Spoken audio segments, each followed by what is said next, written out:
J'ai choisi de travailler sur Pascal d'abord parce que j'avais l'idée de commencer une sorte de cycle dans mon travail de biographie, qui soient des biographies exhaustives, si possible non anecdotiques et durables,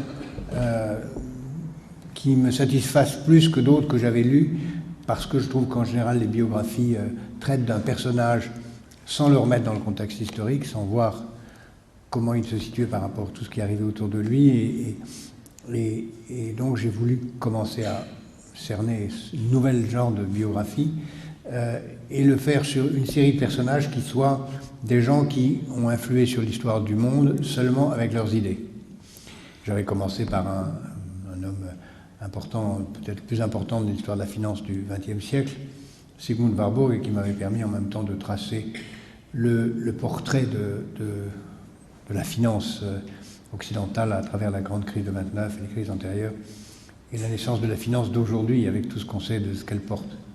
Et je me suis donné 3 noms importants d'hommes qui avaient changé beaucoup de choses seulement par leurs idées: Pascal, Marx et Gandhi, et j'en ai fait les 3 biographies. Maintenant, j'en ai encore 21 autres en chantier, donc je ne sais pas si j'aurai le temps de les écrire, mais la plupart sont d'ailleurs assez largement avancés. Pourquoi est-ce que j'ai choisi Pascal? Parce que Pascal, j'ai toujours été absolument bouleversé par son style, par la modernité de son style, par l'extraordinaire diversité du personnage.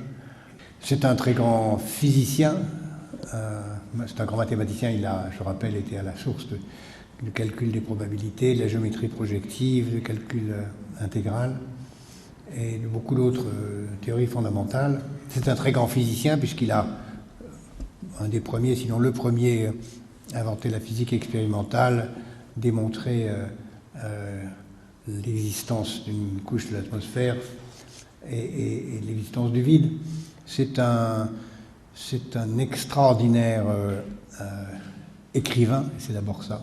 Une langue, c'est le premier à écrire dans le français moderne, c'est la langue française. Je crois que qui que ce soit qui veut comprendre ce qu'est le français doit lire les provinciales et évidemment se nourrir quotidiennement des pensées, parce qu'on y trouve le cœur de la langue française, une langue simple, brève, faite de ce que Pascal appelle la symétrie et le contraste, la brièveté, symétrie, contraste, qui sont les 3 mots-clés de la langue française de Pascal. Les phrases courtes, à l'époque inconnues, le contraste, les oxymores permanents, le Rousseau pensant étant un des plus célèbres, et la symétrie, c'est-à-dire les phrases avec des pendants qui se répondent. Et en même temps, lorsqu'on pénètre plus encore dans son œuvre, on s'aperçoit que c'est d'abord un immense philosophe sur une question qui, a priori, celle des provinciales, nous paraît, je vais y revenir, totalement dépassée. Qu'est-ce que c'est que cette histoire de grâce? Qu'est-ce qu'on a à faire de savoir si les hommes ont reçu une grâce arbitraire avant de naître, et si seuls ceux qui ont une grâce ont la possibilité d'avoir droit à la vie éternelle? Qu'est-ce que ça peut nous intéresser aujourd'hui que de se poser cette question? Comment cet homme aurait-il passé sa vie autour de ça? Et puis on se rend compte, et je vais y revenir, que c'est une question d'une importance extraordinaire, qui est d'une modernité incroyable, qui est la seule question que la philosophie s'est jamais posée, qui reste aujourd'hui au cœur de la pensée philosophique et scientifique. Et puis enfin, c'est une vie absolument fascinante, en tant que telle, qui mériterait en tant que vie seulement d'être l'objet de roman. Puis j'ai découvert aussi un lieu que je vous invite tous à aller voir si vous n'y avez pas été, qui est un lieu habité encore par la grâce, même si les rois de France successifs ont tout fait pour le raser, le détruire, le rendre inexistant. Je veux dire Port-Royal. Si vous n'avez pas été à Port-Royal, allez à Port-Royal. Fermez les yeux et vous verrez ce qu'est la grandeur de la France. Et puis j'ai découvert un autre personnage, peut-être plus encore extraordinaire que Blaise Pascal,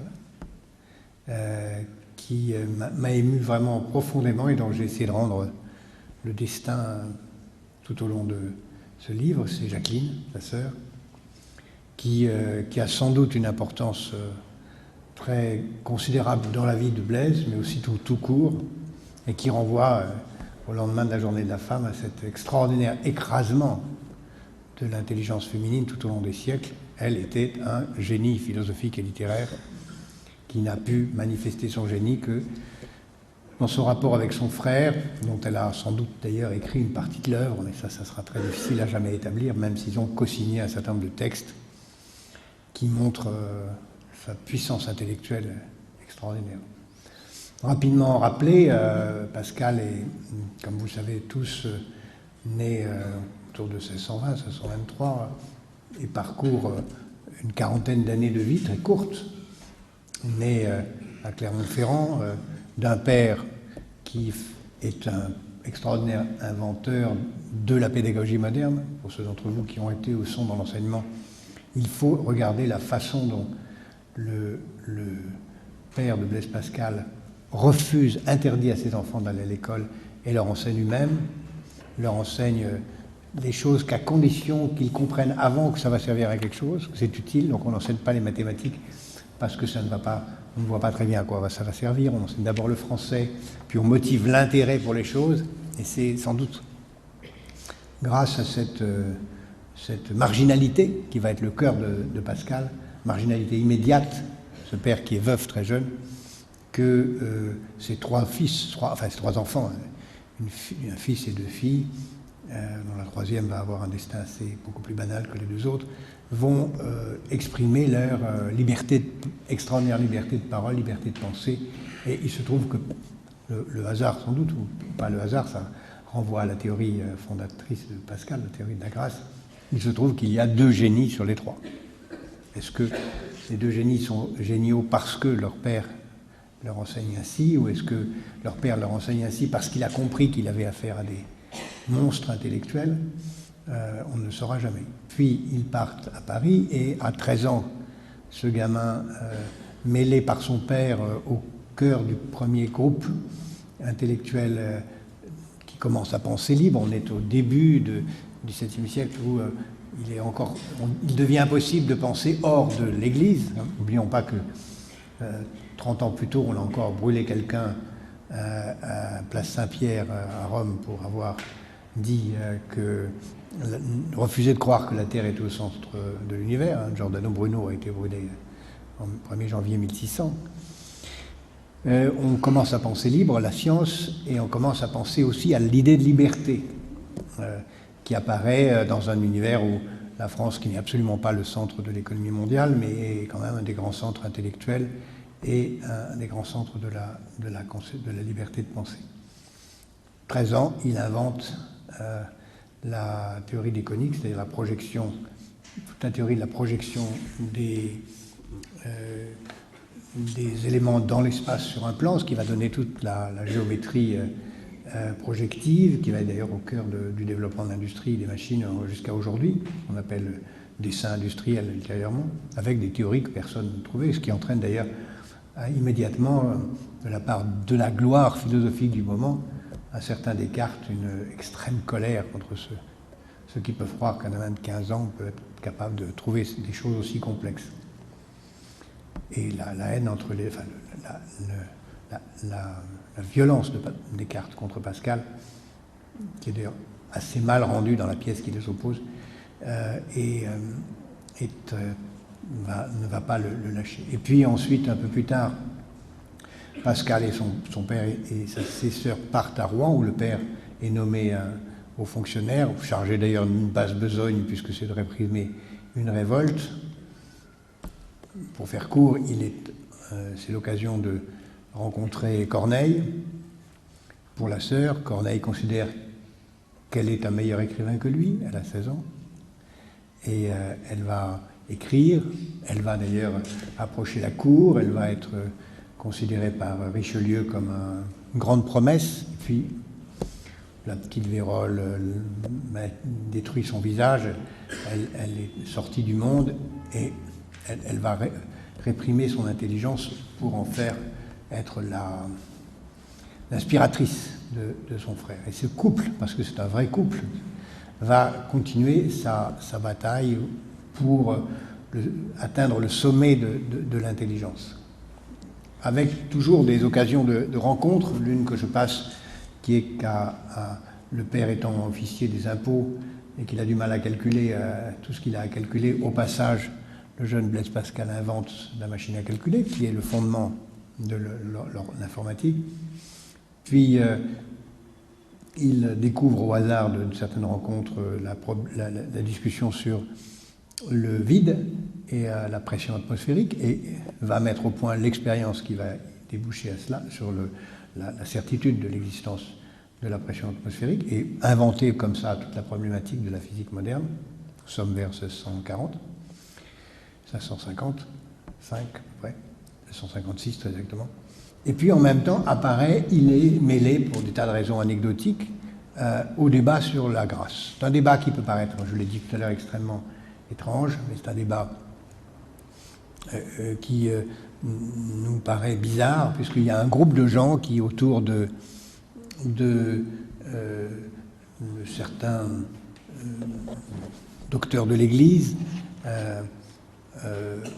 autour de l'œuvre d'un théologien qui vient de mourir, Janssen, et avec un groupe de gens la famille des Arnaud et quelques autres, défendent l'idée que l'homme ne peut pas atteindre la vie éternelle sans avoir reçu initialement une certaine forme de grâce, et que si on n'a pas cette grâce arbitrairement donnée, on ne peut pas avoir accès à l'éternité, même il faut se conduire d'une certaine façon, si on l'a reçu, pour pouvoir y atteindre.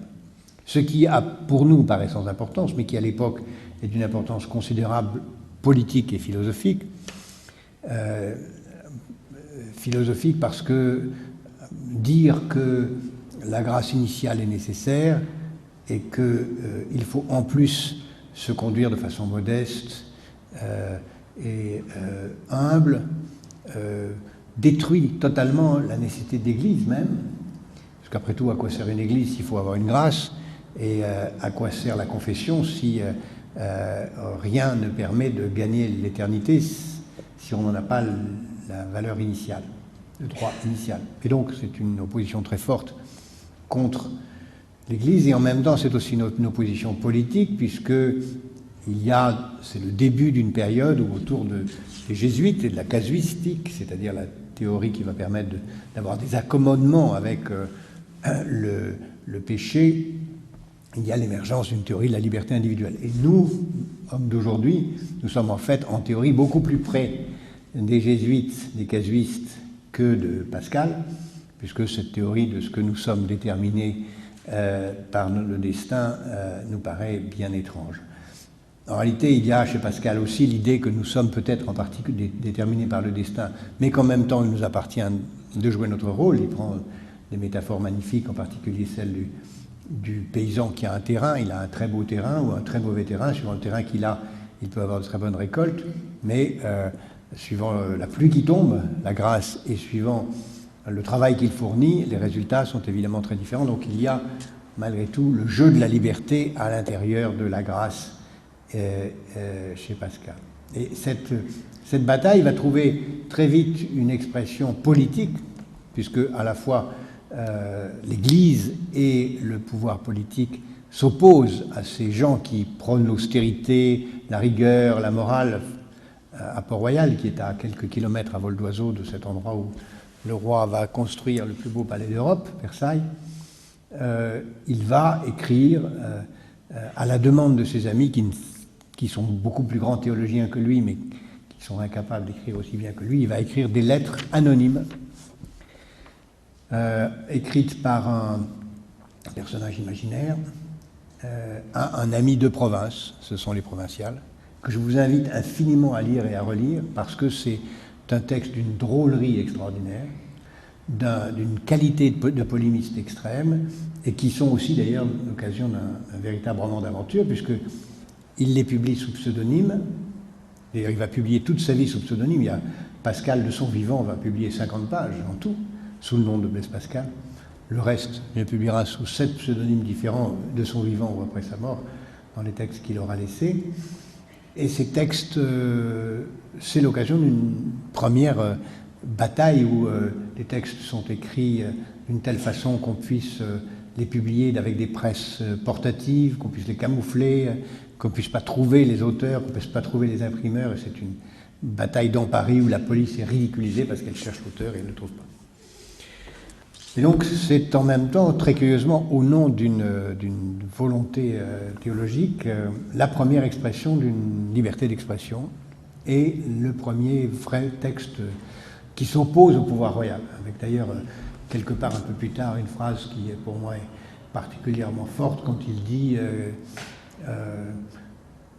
si vous êtes sur un bateau, vous ne choisissez pas comme capitaine celui qui a les plus grands titres de noblesse. Donc c'est déjà une phrase extraordinairement révolutionnaire. Il y a chez Pascal une hauteur de vue, en même temps une exigence de compétence et de morale extrême, qu'il va d'ailleurs exprimer dans plusieurs textes qu'il écrit ensuite sur l'art d'enseigner aux grands.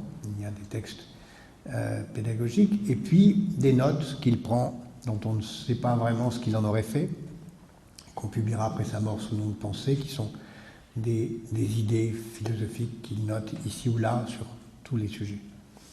Simultanément, il faut savoir que plusieurs phénomènes, plusieurs événements historiques parcourent sa vie.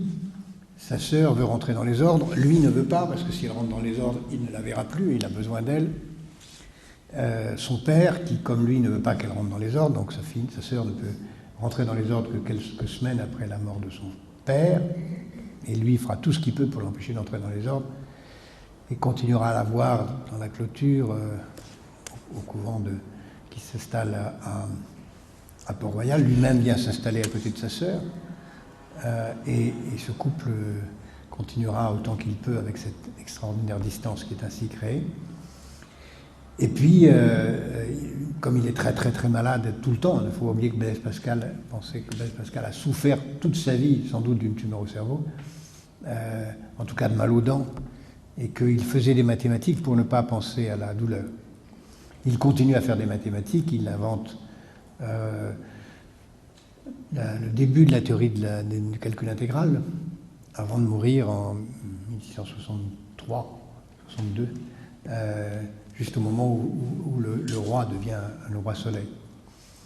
Cette vie étrange, puisque c'est une vie qui paraît au service d'une théorie philosophique extraordinairement passagère et vraiment datée, va en fait être extrêmement fondatrice de la pensée française. D'abord, c'est l'inventeur de la langue, je l'ai dit. C'est l'inventeur de la langue française moderne. Je l'ai dit c'est l'inventeur de la langue au sens où elle est faite de clarté, de simplicité, de goût de la métaphore. Il n'y a pas une phrase sur Pascal qui ne soit pas fondée sur une métaphore. Du goût des contrastes, de l'humour qui est permanent et d'une extrême simplicité, contrairement à ce que beaucoup de philosophes diront plus tard ou feront croire plus tard. On peut dire les choses les plus importantes avec les mots les plus simples. Et Pascal est une rupture majeure avec ce qu'il y a avant et d'une certaine façon avec ce qu'il y a après. Puisque en particulier dans la pensée allemande, que vous connaissez infiniment mieux que moi, la simplicité n'est pas la règle. On a l'impression que l'obscurité est la condition de l'admission au club des philosophes. Pascal nous montre qu'on peut dire des choses majeures dans la langue courante. Deuxièmement, il est aussi sans doute la meilleure incarnation de la France, de son goût pour la raison, mais aussi pour ce qu'il appelle le cœur, qui n'est pas ce qu'on croit. Le cœur chez Pascal, ce n'est pas l'amour au sens humain des choses. Le cœur chez Pascal, c'est la foi, c'est l'indicible intime, c'est l'intuition, c'est ce qui vient au fond de soi, indépendamment de toute capacité à raisonner. Ça peut être l'amour, mais c'est d'abord l'amour divin, et c'est ce qui est en soi, indépendamment de toute capacité à raisonner. Il y a aussi chez Pascal, je l'ai dit, une réflexion qui en fait quelqu'un d'une modernité extrême, c'est cette réflexion sur la liberté. Bien sûr, notre réflexion d'aujourd'hui n'a plus rien à voir avec la réflexion qu'il avait à l'époque sur la grâce et sur les différentes formes de grâce effectives, appropriantes. Je vous passe tous les détails théologiques de son temps. Mais malgré tout, nous sommes aujourd'hui, sans aucun doute, autant que lui l'était à cette époque, préoccupés de cette question de la liberté. Nous sommes préoccupés de cette question socialement. Sommes-nous libres selon nos origines sociales, ou ne sommes-nous pas déterminés par nos origines sociales pour notre vie d'ici? Sommes-nous libres, et ça c'est la théorie qui va apparaître au XVIIIe siècle, particulièrement visible. Sommes-nous libres en fonction de notre lieu de naissance et des races dans lesquelles nous sommes nés? Ça c'est ça qui va apparaître au XIXe siècle, avec les théories sur l'importance, l'égalité des races et les surhommes et les surhommes et ce qui va donner ce qu'on sait au XXe siècle. Donc l'identité, la liberté liée en fonction du lieu de naissance et de l'origine ethnique. Et au XXe siècle, la même question est posée autour de la génétique. Et naturellement qui aujourd'hui prend toute son ampleur, c'est-à-dire sommes-nous déterminés par nos origines génétiques qui donnent le sentiment que la liberté humaine n'est qu'un leurre. Et tout le discours pascalien sur la grâce est en fait un discours d'une extrême modernité sur les conditions de détermination de la liberté et sur ce qui fait que nous sommes ce que nous sommes. Aujourd'hui, dans une société qui, à partir de l'époque de Pascal, et sans doute avec Pascal, commence à prendre conscience que l'utopie majeure de l'Occident va être celle de la liberté.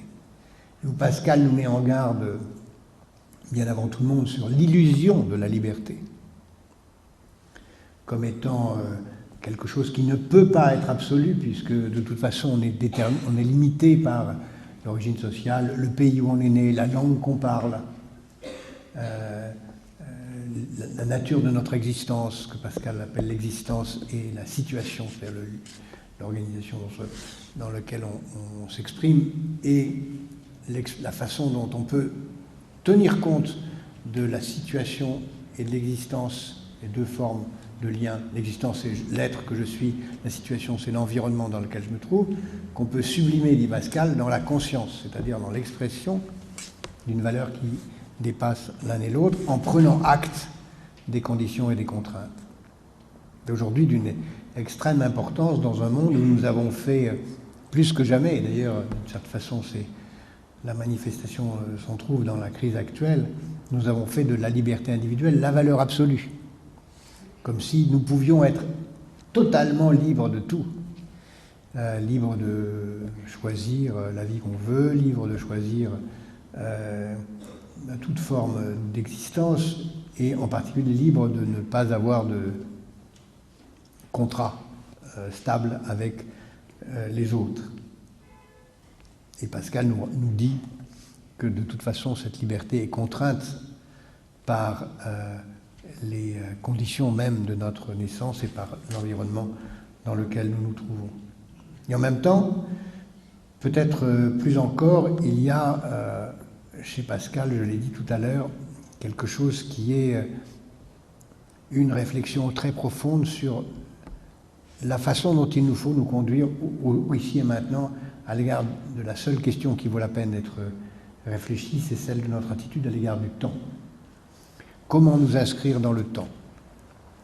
Doit-on s'inscrire dans le temps en considérant que nous sommes mortels et qu'il faut donc penser à l'au-delà, ce que fait Pascal en nous prévenant des conditions dans lesquelles on peut espérer un au-delà?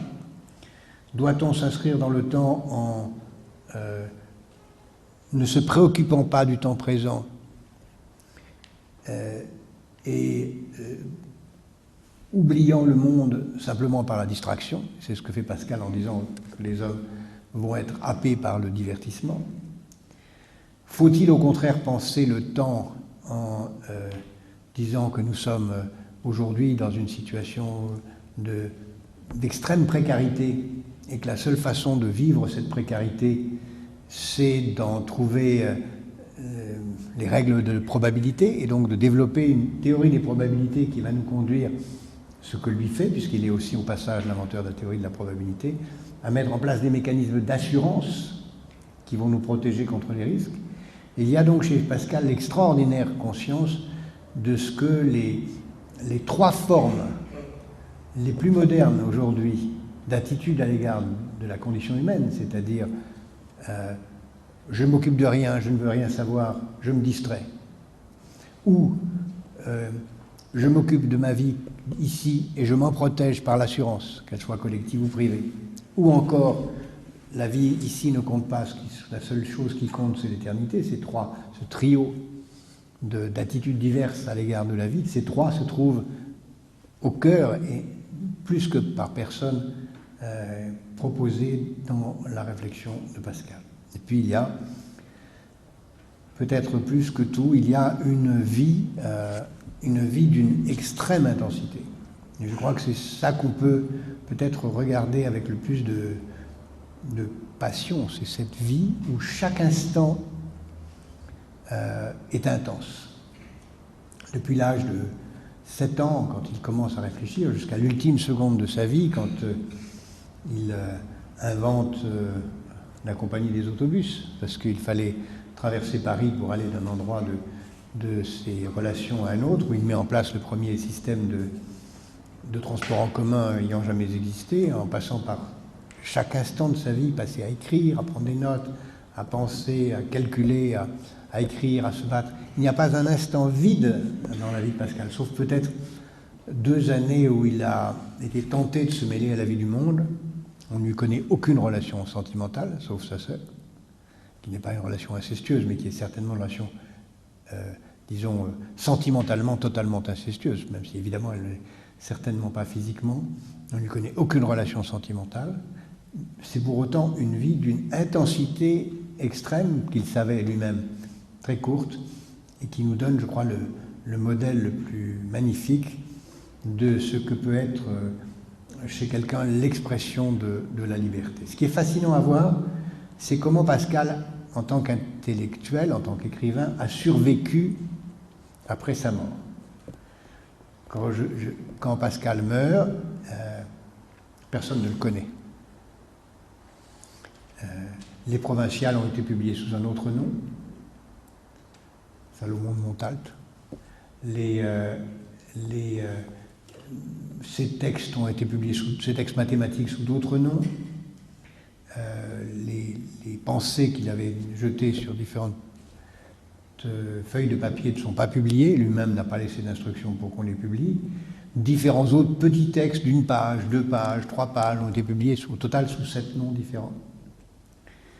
Et quand il meurt, la machine royale se met en marche et tout ce qui restait de Port-Royal va être détruit. L'église où sa sœur était enfermée volontairement comme religieuse va être rasée. Les tombes même des religieuses, Jacqueline et ses sœurs en religion, vont être rasées et regroupées à quelques mètres de là dans une tombe commune qui se trouve encore aujourd'hui à quelques centaines de mètres de Port-Royal, avec la volonté du roi d'en finir absolument avec cette pensée. Et malgré tout, la pensée de Pascal ressurgit dans l'univers intellectuel. D'abord par quelques ennemis étranges, Voltaire, un peu plus tard, puis d'autres. Puis au XIXe siècle, avec les premiers qui s'intéressent à lui et qui commencent à écrire des biographies, ou s'intéressent à son œuvre, Renan, au cousin, etc. Puis, et c'est sans doute le grand tournant avec la guerre de 14, la Grande Guerre, qui conduit à une réflexion sur,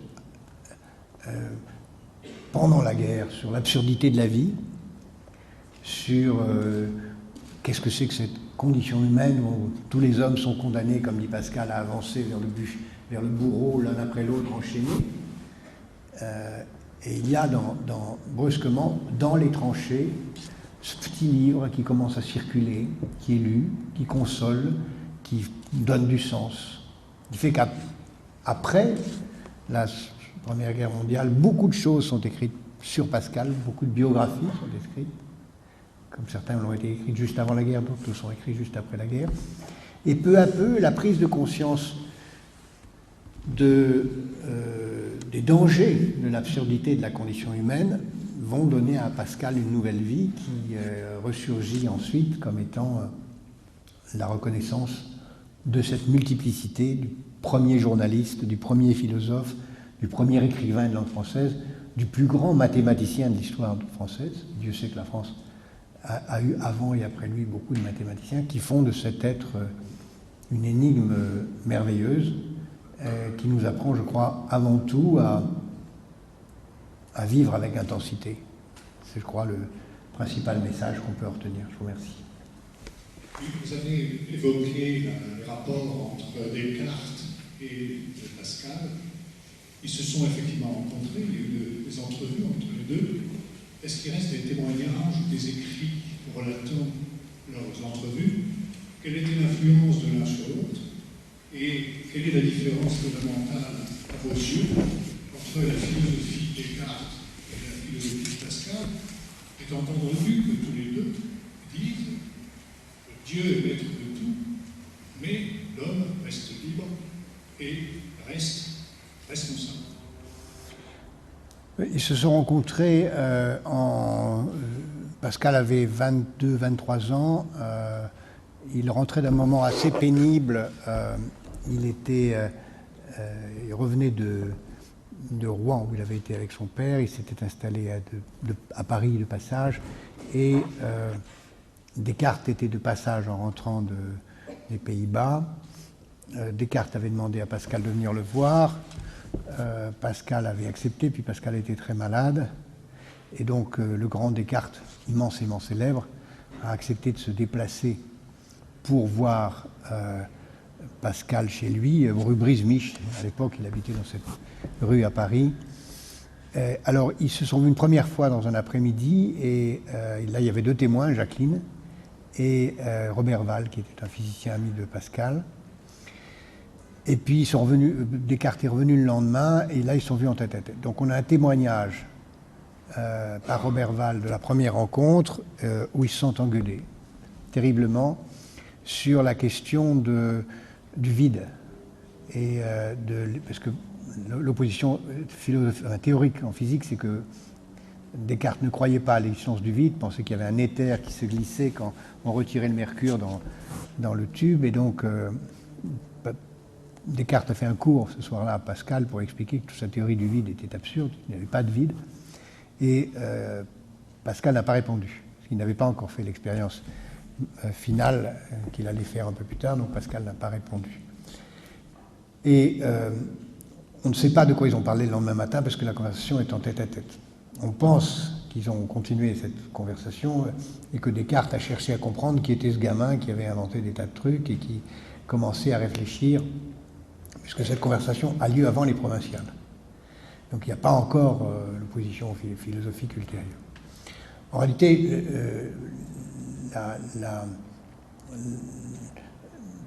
l'opposition majeure, c'est sur la théorie de la grâce. Il y a chez Pascal l'idée qu'il y a une grâce arbitraire qui détermine le destin des hommes au-delà de la vie, qui est totalement extérieure à la pensée de Descartes. Et donc c'est cette idée d'une grâce déterminante du salut, qui est théorie pascalienne, que Descartes n'accepterait pas, même si à l'époque elle n'était pas exprimée.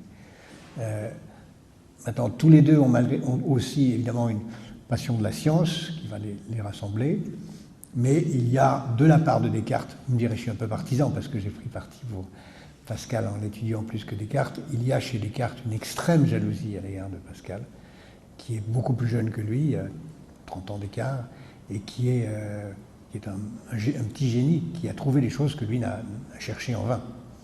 Donc il y a une très forte jalousie de la part de Pascal, de Descartes, et ensuite ils n'ont jamais eu plus de contact, ni l'un ni l'autre n'a parlé de l'autre. De quels outils de calcul disposait Pascal? Parce que quand on lit les textes de son époque, presque tout en chiffres romains, et je pense qu'il est extrêmement difficile de faire des théories mathématiques appliquait des chiffres romains? Est-ce qu'il disposait d'une notation arabe couramment? Oui, c'est très, très important ce que vous dites, c'est ce que j'ai dit tout à l'heure en commençant. D'abord, il n'y a aucun algèbre.